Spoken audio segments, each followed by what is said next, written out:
Welcome to this lesson on finding the volume of rectangular prisms. Please make sure you have these notes in front of you so we can begin our lesson. And my students, let's make sure we update our table of contents. The learning objective for today says I can solve volume of rectangular prism problems. The first vocabulary word we're going to talk about is three-dimensional figure.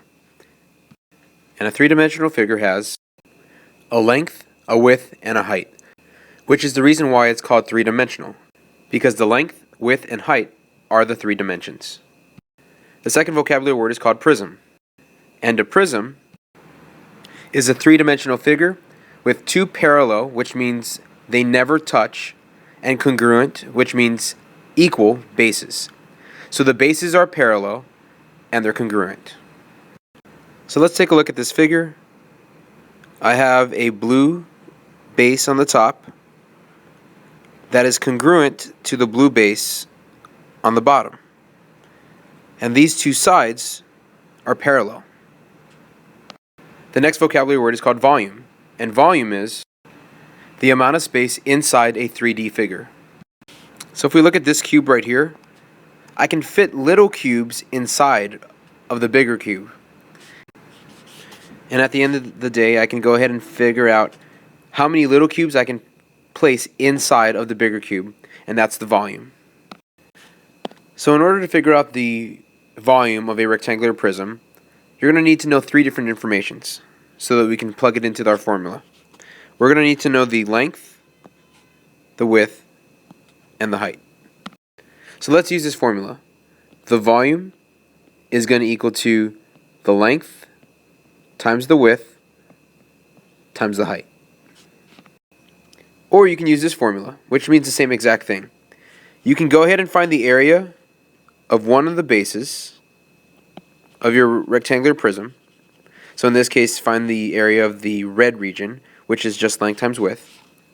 And then multiply it by the height to figure out how much space is inside of that volume, or that rectangular prism. So you can write it like this. Volume is equal to the base, which is the red region when you found the area of the base, and then you multiply it by the height. Both of these formulas mean the same exact thing. So let's use these key concepts to discuss the following examples.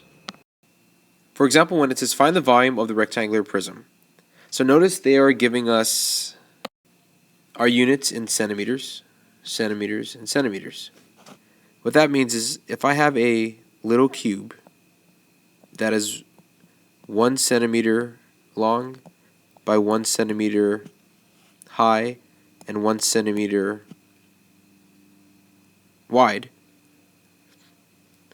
I want to know how many of these 1 centimeter cubes can I fit inside of this shape, or this rectangular prism. So let's use this formula. Volume is equal to length times the width times the height.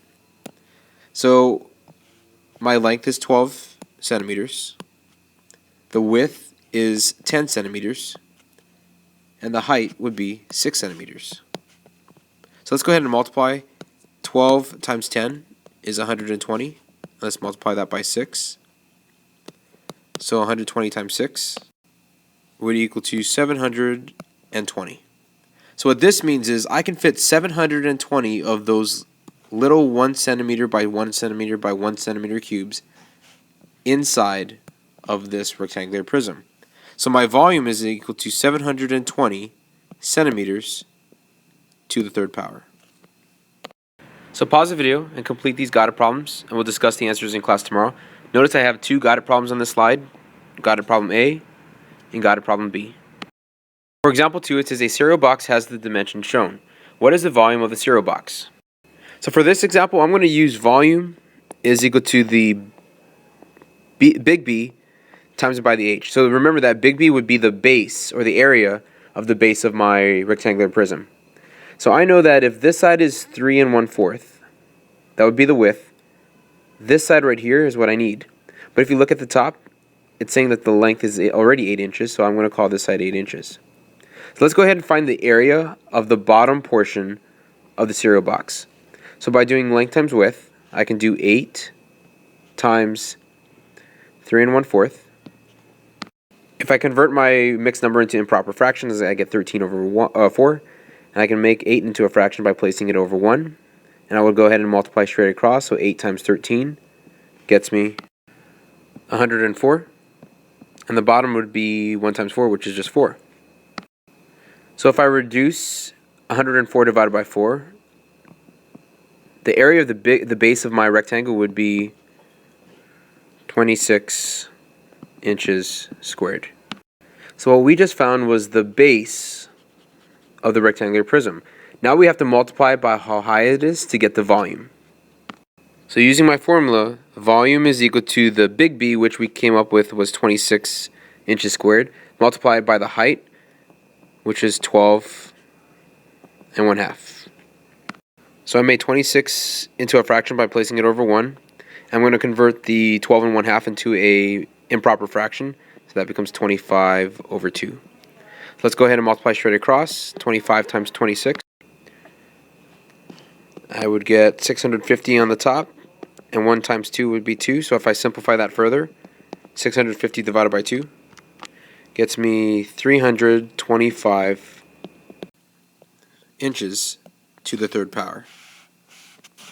So if we pay attention to our units, we are given inches, inches, inches. If I have a little cube and each side is worth 1 inch high and 1 inch wide, I can fit 325 of these 1 inch cubes inside of my cereal box, and that's the space that it's going to fill. So 325 inches to the third power. So pause the video and complete this guided problem, and we'll discuss the answers in class tomorrow. For example 3, it says find the missing dimension of the prism. The difference with this problem is that they're giving us the volume now. So they're giving us the volume is equal to 84 meters to the third power. So let's plug it into this formula. Volume is equal to length times width times height. I know the volume is 84 meters to the third power.